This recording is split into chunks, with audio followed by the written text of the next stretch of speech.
That's what it is in Pittsburgh. And the reason why they're waiting for Aaron Rodgers is because Mason Rudolph, they've been there and they've done that. I'm sure he would say, listen, if Aaron Rodgers stays in Malibu, I'll prove myself right for the umpteenth time for this franchise. But they're waiting on Aaron Rodgers because he's Aaron Rodgers, and if he catches lightning in a bottle, like his last few years in Green Bay as MVP, which the Jets were hoping to get and didn't for many obvious reasons, the question is will he be able to do it? But the reason why they're waiting for him is because he might. It's better than what they currently have. And maybe they catch the lightning in a bottle. Dan Quinn coming up. Right? So that's why they're waiting for him. This is very all un-Steelers-like. It really is. Big time. Mm-hmm. It's un-Steelers-like to say, we're cool waiting for you to work through whatever you're working through as long as we feel like you're coming. I mean, you know what Steelers like is what Cam Hayward said on his pod that we made fun of him for, because he said, I don't know why everyone was, so up in arms of what I had to say, like I'm calling out Aaron Rodgers.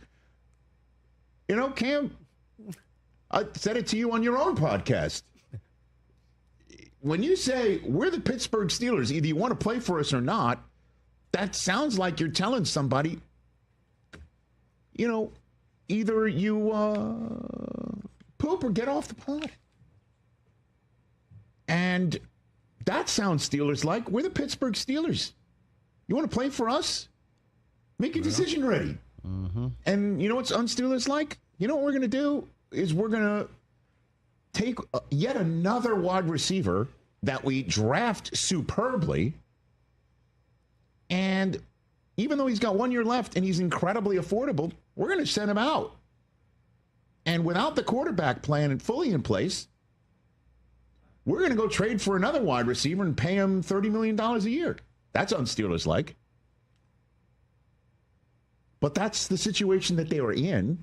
And I think it's tough for Steelers fans like YL to wrap their head around it. They're going to wait for Rodgers. They have basically been told, essentially, from what I've been told, it's going to happen. And what do they need him here for now?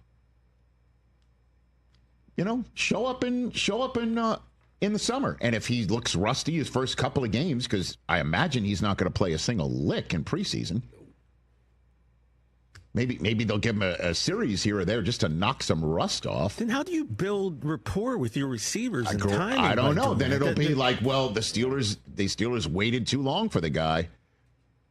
Stay tuned for Overreaction Monday, the first couple weeks of the regular season. We will see them. We will see them in Dublin, Ireland. Will we see them in Dublin? I don't know. Oh. The NFL, we will see them on NFL Network in Dublin, Ireland in week 3. And by then, all the rust should be knocked off, and we'll see what happens. Yeah, true. Unless he doesn't come. Unless the Saints call him up, and he's like, you know what?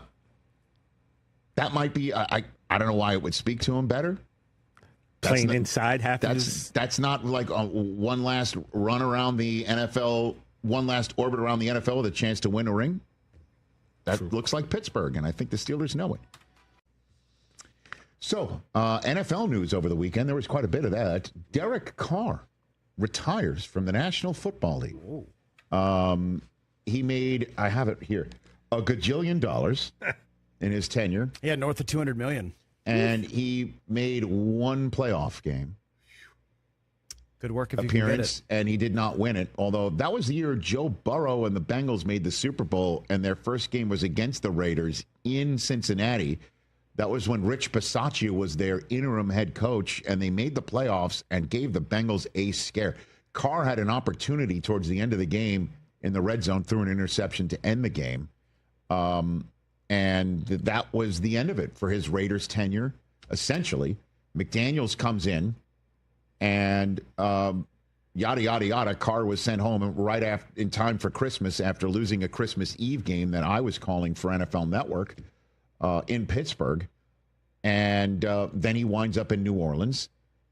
And that just wound up disappointing, where the Saints didn't get his services almost half the time, it felt like. And he decides, as we know, that we found out over the weekend he's going to retire. And that was basically a $10 million move by him. He was owed 40.